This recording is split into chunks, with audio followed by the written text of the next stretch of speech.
భద్రాద్రి కొత్తగూడెం జిల్లా పినపాక నియోజకవర్గంలోని గోదావరి పరివాహక ప్రాంతంలోని ప్రభుత్వం నిబంధనల ప్రకారం ఇసుకను తీసేందుకు అనుమతులు మంజూరు చేసింది.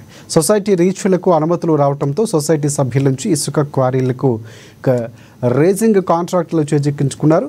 ఇక నిబంధనలకు విరుద్ధంగా నడి గోదావరిలో భారీ యంత్రాలతో ఇసుకను తోడి లారీలతో డంపింగ్ చేస్తున్నారు. గోదావరిలో నీటి ప్రవాహానికి అడ్డుగా పెద్ద పెద్ద ఆనకట్టలు నిర్మించి అనుమతులు అధిగమించి ఇసుకను తోడేస్తూ ఉన్న అధికారులు మాత్రం కన్నెత్తి చూడటం లేదని స్థానికులు ఆరోపిస్తున్నారు.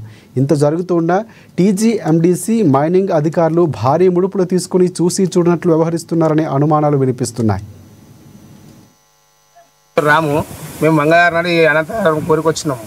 ఆ రోజు వాన పడింది, బండ్లు ఆపారు. తెల్లారి వాన పడింది, బండ్లు ఆపారు. మళ్ళీ నిన్న మొన్న 2 రోజులు గర్విచ్చింది. నిన్న 60-70 బండ్లేమో లోడ్ చేసాడు. 4 గంటలు లోపల తీసుకున్నాడు. అయితే ఒక ఆయన ఉండే మన డబ్బా కాడ బండికి 500 తీసుకొని రాసుకున్నాడంట. ఏంది లోడింగ్ మామూలు రాసుకున్నాక ఒక వీడియో డ్రైవర్ ఉండి ఒక వీడియో తీసినట. వీడియో తీసి మాకు చూపేది. అది వచ్చినాక వాళ్ళు చెప్పారు, వాళ్ళు కోరోళ్ళు.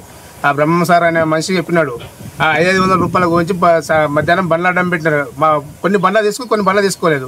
అడ్డం మీద 10 బండ్లు ఉంటాయి. 5 బండ్లు తీసుకుని 5 బండ్లు తీసుకోకపోతే ఈ డ్రైవర్ రాసింది, డ్రైవర్ రాయలే అంటే కోపం వస్తుంది, ఓనర్ ఆడతారు కదా.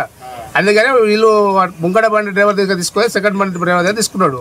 దాని గురించి వాళ్ళు బండ్లు ఆపి మా 500 మాకు ఇస్తే బండ్లు లోపల బండ్లు తీసుకుని లోడ్ బండ్లు అని చెప్తే సరే అని చెప్పి 500 ఆయనకి ఇచ్చారు. వీళ్ళు వీడియో తీసిన దానికి మా బండ్లు డబ్బులు ఇచ్చి మళ్ళీ రిటర్న్ తీసుకురు కదా అని చెప్పి వీళ్ళు మా బండ్లు ఫోటోలు తీసి పెట్టినా కూడా లోడింగ్ చేయకపోతే మళ్ళీ నడుచుకుంటూ వచ్చే బస్సుల మీద కూడా లోడ్ చేయలేదు. అసలు ఇష్యూ ఏమంటే 500 రూపాయలు ఇచ్చి తీసుకున్నారు కదా వేరే వాళ్ళ డ్రైవర్లు.